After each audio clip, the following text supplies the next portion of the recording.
Olá, alunos. Vamos hoje falar sobre Manuel Bandeira. Manuel Bandeira, o poeta modernista pernambucano, que viveu a maior parte do tempo da vida dele no Rio de Janeiro, mas que nunca esqueceu Recife, Pernambuco, e tinha um sentido muito forte de brasilidade, né?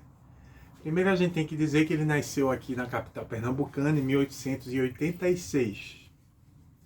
Nasceu ali próximo à Ponte da Capunga, né? Dos bairros das Graças. E Manuel Bandeira, ele começou com uma poesia muito parnasiana, tradicional, clássica, mas depois ele abraçou o modernismo. E ele tem um depoimento em que ele diz que o modernismo não deve nada a ele, mas ele sim ao modernismo, né? Isso é expresso num poema que ele fala aqui, muito interessante, chamado Poética.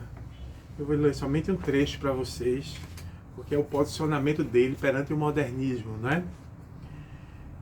Estou farto do lirismo comedido, do lirismo bem comportado, do lirismo funcionário público com livro de ponto, expediente, protocolo e manifestações de apreço ao senhor diretor. Estou farto do lirismo que para e vai averiguar no dicionário o cunho vernáculo de um vocábulo. Abaixo os puristas, todas as palavras, sobretudo os barbarismos universais. Todas as construções, sobretudo as sintaxes de exceção. Todos os ritmos, sobretudo os inumeráveis. Estou farto do lirismo namorador, político, raquítico, sifilítico, de todo o lirismo que capitula ao que quer que seja fora de si mesmo.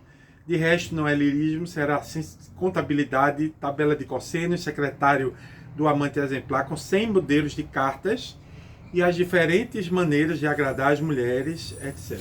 Quero o lirismo dos loucos, o lirismo dos bêbados, o lirismo difícil e pungente dos bêbados, o lirismo dos clowns de Shakespeare.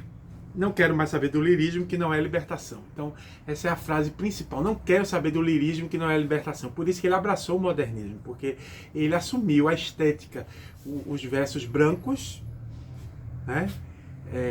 Sem rima e sem métrica definida, tá certo? Porque ele queria a livre expressão do modernismo, né?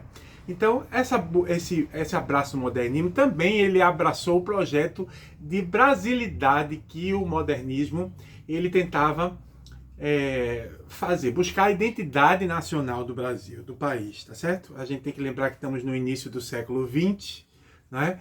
E o Brasil ele ainda era um país praticamente rural, com uma política de financiamento ao café muito forte.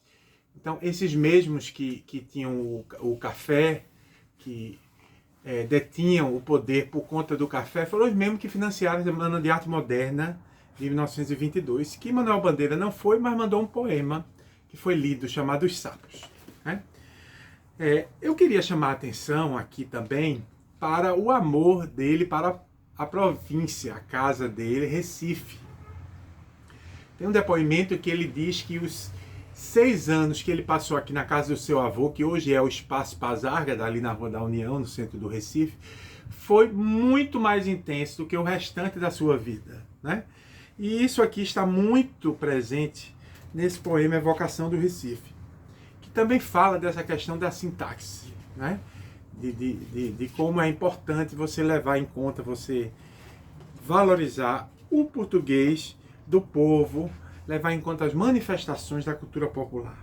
Recife não é a Veneza americana, não é o maior estado dos armadores das Índias Ocidentais, não o Recife dos mascates, nem mesmo o Recife que aprendi a amar depois, Recife das revoluções libertárias. Mas o Recife sem história nem literatura, Recife sem mais nada, Recife da minha infância. A Rua da União, onde eu brincava de escote queimado e partia as vidraças da casa de Dona Aninha Viegas. Totônio Rodrigues era muito velho e botava um pincenê na ponta do nariz.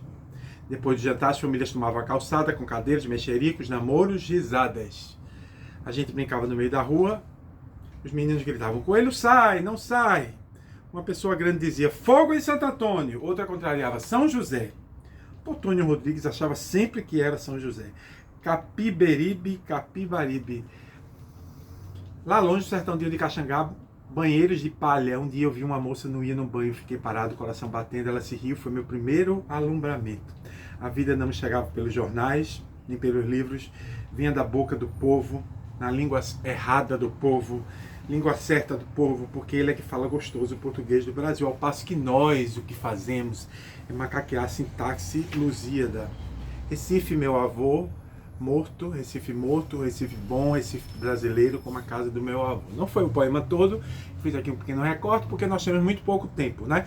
Mas dá para ver o amor de Bandeira para com Recife, para com essas memórias de infância, para com esse jeito provinciano de botar as cadeiras na calçada e os vizinhos conversarem, conviverem, né?